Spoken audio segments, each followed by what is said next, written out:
The morning I got the only thing I had asked for in 6 years. I stood in my kitchen and felt something shut on the way in. Not the phone. I was still holding that, my arms starting to ache from how long I'd been standing there without noticing. My hands didn't know what to do with themselves. They'd known exactly what to do every morning for 6 years. I've said the good news out loud a dozen times since. The other part, I've never once said out loud. 6 years of kneeling before the coffee finished. Some winters it was a bathroom floor, the tile cold enough to sting through pajama pants.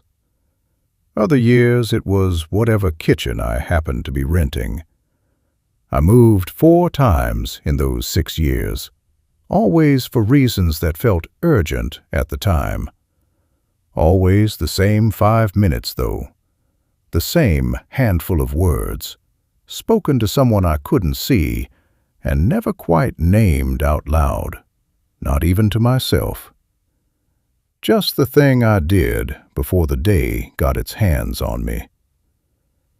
Here's what I never planned on admitting. Some mornings, the 5 minutes mattered to me more than whatever I was asking for at the end of them. Something low in my chest would loosen the second my knees found the floor, and tighten again the second I stood. I didn't decide that, only noticed it, the way you notice, years after you've quit biting your nails, that your hand still lifts toward your mouth when you're anxious. My body wanted the kneeling. It took the answer as an afterthought. Or maybe that's just the story I've settled on. A tidy story is easier to live inside than a plain, empty 5 minutes with no explanation attached. I don't actually know which one is true. What I know is that when the call came, before I understood a single word of it, some part of me had already started grieving something, and I couldn't have told you what. When the voice on the other end finally said the words I'd stopped letting myself believe I'd hear, they arrived alone.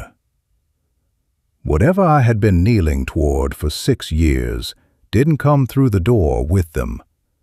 It stayed wherever it had always stayed, and I stood in the best news of my life with no one there to feel it with me. My mother got her own good news that same week, and hers arrived the way you'd want news to arrive, already turning into plans, paint swatches taped to the wall, whether the old couch would fit through the new door. I let her have all of it. Telling her mine had landed strangely would have felt like taking something back in the same week she'd finally stopped waiting for it. Does she know, even now? I've never asked. Said the right things and went home to a kitchen where relief and something else were already at the table, neither one in a hurry to leave first. Some mornings that week, my lips still moved before I remembered there was nothing left to ask for. They'd stop mid-word, the way a hand keeps reaching for a doorknob days after the house has already sold. Nobody tells you what to do with a want that's already been spent. There are mornings even now when I catch myself hoping some new one will show up, something worth kneeling for again. And I don't love what that says about me. At night, sometimes, I still think about going back to that woman on the floor, the one still in the middle of her 6 years, the one who doesn't know yet how many mornings she has left of this. I don't want to tell her the news, just that she's allowed to stand up early if she's tired. She wouldn't have listened anyway. Never trusted an ending until she could see all the way to its edges. The oven clock in this kitchen has run 4 minutes fast since the day I moved in. I never fixed it. Some mornings I liked knowing I had 4 minutes I hadn't technically earned yet. I don't know why that mattered so much. Through the wall, the neighbor's radio has already moved on to some other song, one I don't recognize, same as it always does.